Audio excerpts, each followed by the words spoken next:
नमस्कार दोस्तों, मेरा नाम इस्माइल और इस्माइल स्टडी में आपका स्वागत है। आज का टॉपिक है हमारा BHIC 131 भारत का इतिहास प्राचीन काल से लगभग 300 ईस्वी से तक। ठीक है, इसमें पहला चैप्टर था हमारा प्राचीन भारतीय इतिहास के स्रोत। इसी के जो है दूसरा पार्ट हमने बनाया है। ठीक है, फर्स्ट पार्ट में हमने साहित्यिक स्रोत पढ़ा था, उसी के कुछ टॉपिक छूट गए थे तो उसके लिए मैंने ये दूसरा पार्ट बना दिया है। ठीक है, जैसा कि हमने फर्स्ट वीडियो में हमने पढ़ चुका था कि सूत्र ग्रंथ और स्मृति के बारे में, उससे के कुछ पार्ट और छूट गए थे साहित्यिक स्रोत के, जो है कौटिल्य का अर्थशास्त्र। ठीक है, कौटिल्य का अर्थशास्त्र यह अर्थव्यवस्था और राज्य व्यवस्था पर एक महत्वपूर्ण कानून ग्रंथ था। ठीक है, इसको 15 पुस्तकों में विभाजित किया था, जिसमें से पुस्तकें 2 और 3 को आरंभिक माना जाता है। ठीक है, अगला पॉइंट है ईस्वी की आरंभिक शताब्दियों में इसे अंतिम रूप दिया गया है। हालांकि शुरुआती भाग में मौर्य काल की स्थिति और समाज को दर्शाता है। ठीक है, अगला पॉइंट है महाकाव्य।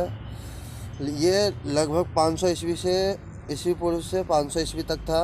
हमारे जो है ना 2 महान काव्य हैं, एक है रामायण और महाभारत। महाभारत को भी एक ऐतिहासिक स्रोत के रूप में इस्तेमाल किया जा सकता है।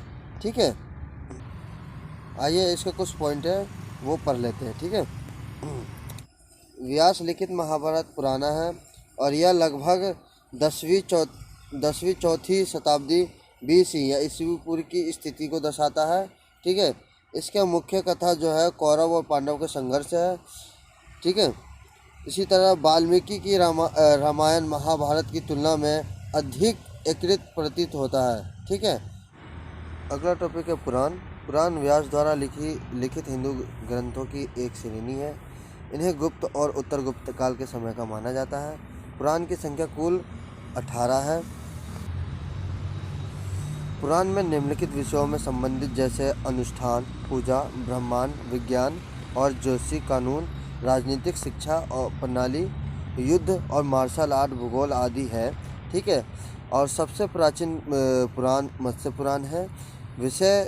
विष्णु पुराण से हमें मौर्य वंश के बारे में पता चलता है। वायु पुराण से गुप्त वंश के बारे में पता चलता है। अगला पॉइंट है बौद्ध और जैन साहित्य। इसके बारे में कुछ पॉइंट बनाए हैं, आइए जानते हैं। बौद्ध के बारे में जानते हैं। पहले बौद्ध साहित्य एक महत्वपूर्ण श्रेणी है। ठीक है, यह पाली और प्राकृतिक भाषा में लिखा गया है। प्रकृति जो है संस्कृत का एक रूप है। पाली को प्रकृति का एक रूप माना जा सकता है, जिसका मगध में प्रचलन था।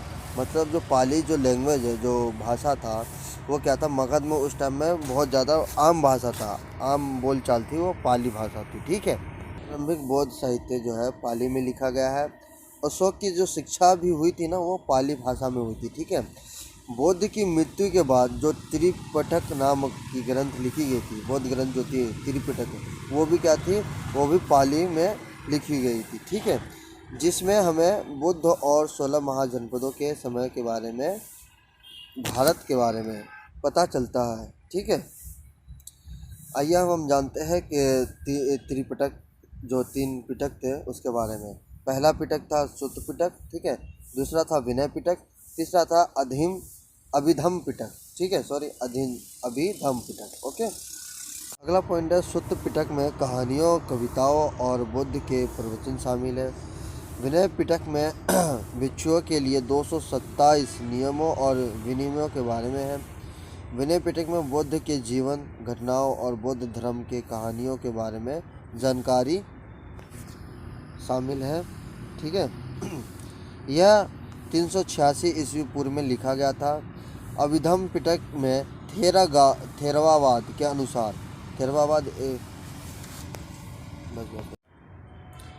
सुत्त पिटक में थेरागाथा व थेरी गाथा और जातक शामिल है, जो एक इतिहासकार के लिए महत्वपूर्ण स्रोत है।